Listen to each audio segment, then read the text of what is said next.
ان کا سوال یہ تھا کہ ابھی ہم لوگ عام طور پر جو مان لیجیے مسلمانوں میں کوئی شرک کرتا ہے، جو میں ان کے سوال کو میرے اینگل سے بتا رہا ہوں، ٹھیک ہے نا، لیکن آپ کا سوال کور ہوگا. اب مسلمانوں میں کوئی شرک کرتا ہے، اب ہم لوگ اسے کہتے ہیں کہ دیکھو شرک مت کرو، غلط ہے.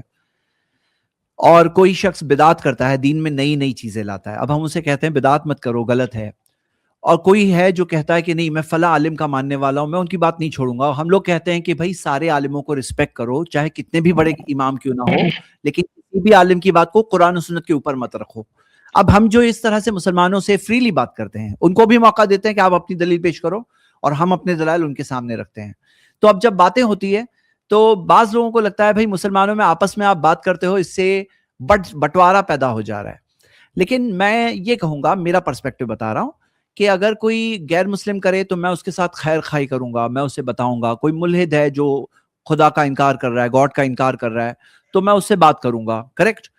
لیکن اگر میرا اپنا بھائی، مسلمان بھائی، انما المؤمنون اخوہ، مومن تو بھائی بھائی ہیں، اور ہم مانتے ہیں کہ سارے مسلمان بھائی ہیں. ہم لوگ تکفیر کے بھی بہت سخت خلاف ہے کہ کوئی کلمہ گو ہے، اب جو بعض لوگ ہیں یہ کافر وہ کافر کر کے سب کو باہر کرتے ہیں. تو ہم نے خاص سٹریمز رکھی ہے اس موضوع کے اوپر، اور جس کے اندر ہم نے بتایا یہ تکفیر کا فتنہ ہے، یہ تکفیر خوارج کا طریقہ ہے، ایسا نہیں کرنا چاہیے. اور ہم الٹا ان کو کئی طریقے سے سمجھاتے ہیں کہ بھئی تم ان کا ذبح کیا ہوا گوشت تو کھا رہے ہو، وراثت میں مل رہا ہے تو لے رہے ہو. مطلب تکفیر کے ہم لوگ بہت سخت خلاف ہے. لیکن خیر خواہی کا تقاضا یہ ہے کہ میرا بھائی بھی اگر کوئی غلطی کرے تو اس کو بھی میں بتاؤں، خیر خواہی کے ساتھ بتاؤں کہ دیکھیے یہ دلائل ہے، اور ہم لوگ اس بارے میں بھی بات کرتے ہیں. تو ہمارے بھائی کمنٹ میں ایسا لگ رہا تھا کہ ان کو لگا کہ جی آپ جی لوگ یہ کام کر رہے ہو نا، یہ بانٹنے کا کام ہو گیا. نہیں، لیکن یہ جی بانٹنے جی کا کام نہیں اب ہوا، سوال یاد آیا، اب سوال یاد جی آیا. جی یہ یہ جو مطلب بڑا گناہ ہے، جیسا کہ قتل ہے، جب جی اس کو اللہ تعالیٰ معاف کر سکتا ہے، تو کیا اگر کوئی رفع الیدین نہ کرے یا چھوڑ دے، اس کو اللہ تعالیٰ معاف نہیں کر سکتا؟ میرا یہ ماننا ہے کہ اگر دیوبندی بھائی اگر کچھ غلط کرتا ہے اعمال میں، تو اس کو اگر وہ غلط ہے تو اس کو اس کی سزا ملے گی، نہ کہ وہ سب دن کے لیے جہنم میں جلنے والا ہے. جیسے کہ بہت کچھ ایسے ایسے چھوٹے چھوٹے گناہ ہوتے ہیں جس کو کہ اللہ اگر چاہے تو سزا دے، اگر چاہے تو معاف کر دے، لیکن وہ اس کے وجہ سے تو سب دن کے لیے تو جہنم میں نہیں جلنے والا نا. دیکھیے یہاں پہ ہم لوگوں کو یہ سمجھنا ہے کہ صحیح کیا ہے، غلط کیا ہے. فیصلہ تو اللہ ہی قیامت کے دن کرے گا، کم سے کم معلوم پڑے کہ صحیح کیا ہے، غلط کیا ہے. اب اس میں بعض اوقات کچھ چیزیں جو ہوتی ہے نا، فارمولا لیول کی چیز ہوتی ہے. یعنی ایک فارمولا اگر رانگ ہو گیا تو آپ کے کئی سارے ریزلٹ غلط آئیں گے. اب جب ایک انسان نے کئی بار ایک فارمولا بنا لیا ہے کہ میں یہ بات مانتا ہوں، جیسے مثال کے طور پہ کوئی کہے کہ ہم لوگ ضعیف و موضوع حدیث بھی لیتے ہیں. اب یہ ایک فارمولا ان کا ہے، یہ ان کا ایک اصول ہے. اس وجہ سے ضعیف و موضوع حدیثیں کیا ہوگی، ان کے پاس بھرمار آ جائے گی، کیونکہ وہ کہتے ہیں مانتے ہم. تو یہاں پر ہم کیا دیکھتے ہیں کہ بہت ضروری ہے کہ ہم لوگ یہ فرق کریں کہ صحیح اصول کیا ہے اور غلط اصول کیا ہے. اور صحیح اصول لوگوں کو بتانا اور غلط اصول سے بچانا، اور یہ خیر خواہی ہے، یہ ایک ریکوائرمنٹ ہے، تقاضا ہے. تو اللہ تعالیٰ کیا کرے گا قیامت کے دن، یہ الگ بات ہے. دیکھیے یہاں پر بات کیا سمجھنا ہے، جیسے آپ نے رفع الیدین کا مسئلہ بتایا، تو رفع الیدین نماز کے ارکان میں سے بھی نہیں ہے، واجبات میں سے بھی نہیں ہے. لیکن یہاں سمجھنے والی بات کیا ہے، نبی صلی اللہ علیہ وسلم نے کیا فرمایا، صلو کما رأیتمونی اصلی، اس طرح نماز پڑھو جس طرح تم نے مجھے نماز پڑھتے دیکھا ہے. اب ایک ہوتا ہے کہ کوئی شخص تحقیق کر کے اس نتیجے تک پہنچا کہ رفع الیدین نہیں کرنا ہے، سنسیئر تحقیق. اور ایک ہوتا ہے کہ وہ اس وجہ سے اس نتیجے پہ جمع ہوا ہے کیونکہ اس نے یہ سوچ لیا کہ میرے امام نے بتایا، اب کوئی بھی حدیث آ جائے میں اپنی امام کی بات کو نہیں چھوڑنے والا ہوں. تو ہم لوگ یہ مانتے ہیں کہ خیر خواہی کا تقاضا ہے کہ لا الہ الا اللہ محمد رسول اللہ، جب ایک کلمہ ہم لوگ سب پڑھتے ہیں تو وہ کلمے کے ساتھ ہماری یہ ایمانداری یہ ہونی چاہیے کہ اگر کوئی چیز اس کلمے کے تقاضوں کے خلاف جا رہی ہے، جو وہاں جو بات آ رہی ہے اس کے خلاف جا رہی ہے، تو ہمیں اس کی اصلاح کرنا ضروری ہے، کریکشن کرنا ضروری ہے. ہاں، تو یہاں پر یہ ہے بنیادی مقصد. چلے امید جی کرتا ہوں جی کہ آپ کو پرسپیکٹو ہمارا بھی جی پتا چلا ہوگا. اور ایک چیز بولنا تھا، اور ایک کیا چیز آپ کو نہیں بولنا لگتا تھا ہے کہ کہ کریکٹ کرنا چاہیے؟ کوئی غیر مسلم ہو جائے گا تو نہیں کریکٹ نہیں کریں گے، وہ مسلمان ہے اس لیے نہیں نہیں کریکٹ نہیں کریں گے. نہیں نہیں اہل حدیث تو وہ جو موقف ہے وہ تو کریکٹ ہے، وہ تو مجھے پتا ہے. سب سے نہیں بیسٹ کریکٹ ہے، مجھے اہل لیکن کریکٹ حدیث ہی کرنا لگے ہیں. چاہیے کہ نہیں کرنا چاہیے لوگوں ہاں کو، وہ تو کریکٹ کرنا چاہیے، وہ تو کریکٹ کرنا چاہیے. اور یا ایک نہیں؟ چیز کہہ کوئی رہا غیر تھا. مسلم ہو جائے گا، ملحد ہو جائے گا، تب اس کو کریکٹ کریں گے، اس سے پہلے نہیں. نہیں تو بانٹنا ہو گیا. جی جی اور ایک چیز میں بانٹنا کہہ نہیں رہا ہے، تھا خیر کہ خواہ. یہ دیکھو بات سمجھنا کیا ہے نا، وَاعْتَصِمُوا بِحَبْلِ اللَّهِ جَمِيعًا وَلَا تَفَرَّقُوا، اللہ کی رسی کو تھامے رہو اور آپس میں بٹے ہوئے نہ رہو. تو اللہ کی رسی کو تھامے رہنا ہے. ایسا نہیں کہ اپنی اپنی چیز کو تھامے رہو اور آپس میں مت بٹو کہ تم 2 اور 2 4, تم کہہ رہے ہو شرک صحیح, تم کہہ رہے ہو بدعت صحیح, تم کہہ رہے ہو یہ صحیح, ہم سب ایک ہیں. تو ہم سب مسلمان تو ہے ہی, اس میں کوئی شک نہیں, لیکن اصلاح کرنی ہے ایک دوسرے کی. ہاں جی جی اچھا یہ چیز ہے. لیکن یہ جو رفع الیدین والی بات آپ نے چھیڑی نا بھائی, رفع الیدین ہم سنت مانتے ہیں, میں نہیں کہتے کہ وہ نہیں, اگر کوئی کرے گا تو اس کی نماز نہیں. اب جب سنت مانتے ہیں نا تو سنت کی تبلیغ تو کرنی ہے, جو سنت تسلیم کرتے ہیں.